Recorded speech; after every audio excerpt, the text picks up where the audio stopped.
The good, what is it? Tricky, tricky, tricky. The true, what is it? Trickier, even trickier. The beautiful, what is it? Easy to discern. The beautiful is easy to discern. You are going to be condemned to live out the consequences of your taste. Really, really. And if you have no taste, God help you, because you are self-condemned to an appalling nightmare. You won't be getting it. All the subtle stuff will go by you while your head is filled with cant, nonsense, foolishness. So again, the metaphor of the dream and of making choices based on beauty, and beauty is downloaded into the human cultural milieu largely through dreams.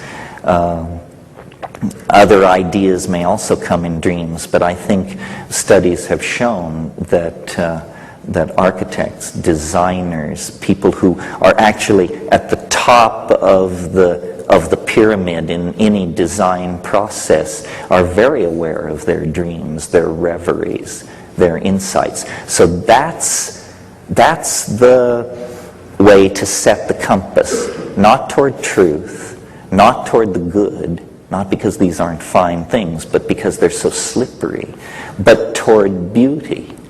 And with that in place, to my mind, hope follows as a natural consequence. We talk a lot, and I'm sure there are people in this room who are well versed and connected into the world of virtual reality, which is a very hot topic and may have all kinds of implications for our future and the evolution of consciousness.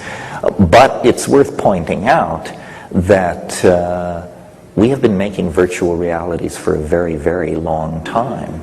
That language, spoken language, is the original code for hacking virtual reality. And when you sit the children down around the fire and begin to tell the old stories and the pictures rise out of the flames, that is virtual reality. And so is, and this is the point I want to make, so are all the artifacts, all the impedimentia of human existence.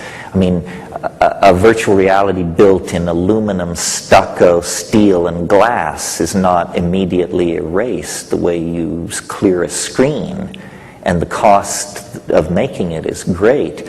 But was a virtual reality. The Agora at Athens, ancient Rome, Canterbury Cathedral, these are virtual realities. Men and women have toiled at agriculture, at warfare, at child rearing, at many, many activities in the long march towards self-definition. But more and more we have, and this is true even of societies that are aboriginal and without economy, when we free ourselves, we are not freed into a void. When we free ourselves, we are freed into the dimension in which art is an obligation. And this is the great turning point. I mean, I think that the design process, whatever that means, must become conscious, global, integrated. The entire human domain, which means the entire planet and its surrounding near space, should be enclosed and included in a coherent plan driven by human values and a thirst for transformational beauty. And I mention this because I believe that many of the people capable of making major contributions to that are in this room or within 100 miles of of this room tonight. And we are people of immense privilege by any way of slicing the planetary demographic.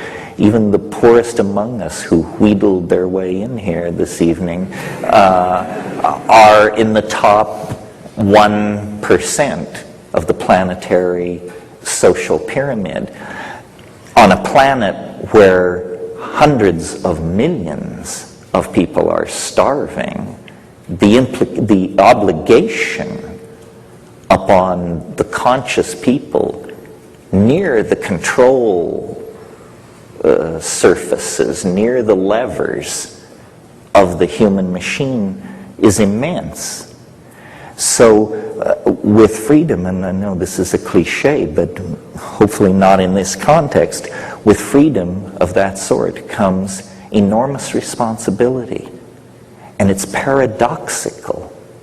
Responsibility to dream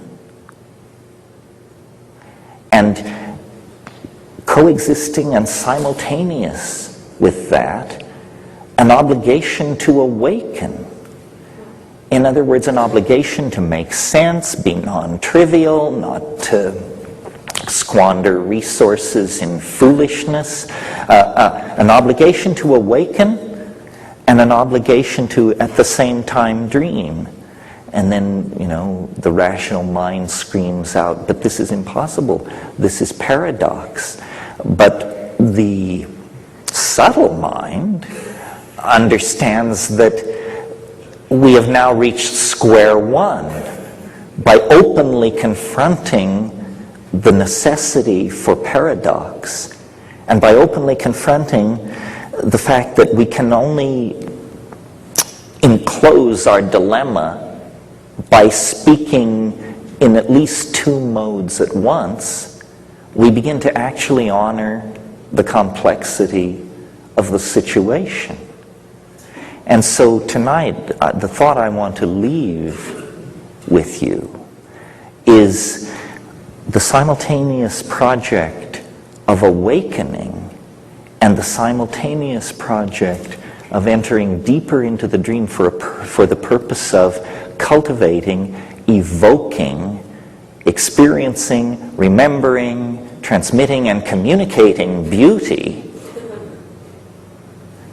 which feeds back into the awakening process.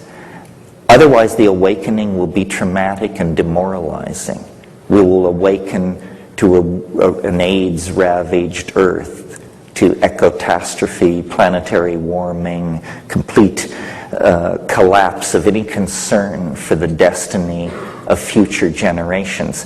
This awakening must not be disempowering. And the mantle that can be spread over the awakening to counteract the possibility of disempowerment is this wish to evoke, realize, and serve the project of bringing ever greater amounts of beauty into the world. I think that's the end of the formal lecture here this evening. Thank you very much. I didn't say, we will have an intermission of about 20 minutes, so you can, what do you say, what do you say? And then we will get back together and undergo the more creative process and the more organic part of the evening, which is Q&A. And for those of you who can't stay for that, I appreciate your attention and your concern. And thank you all very much, and we'll assemble here in 20 minutes.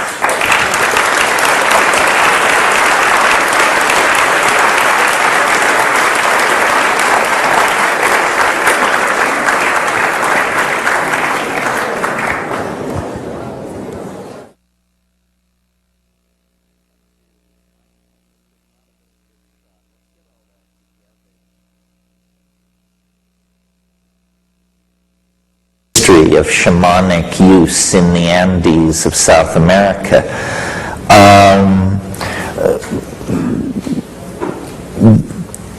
People take, you can be a strict constructionist in the matter of psychedelics, or you can cast your net widely. There are many substances in nature which alter consciousness.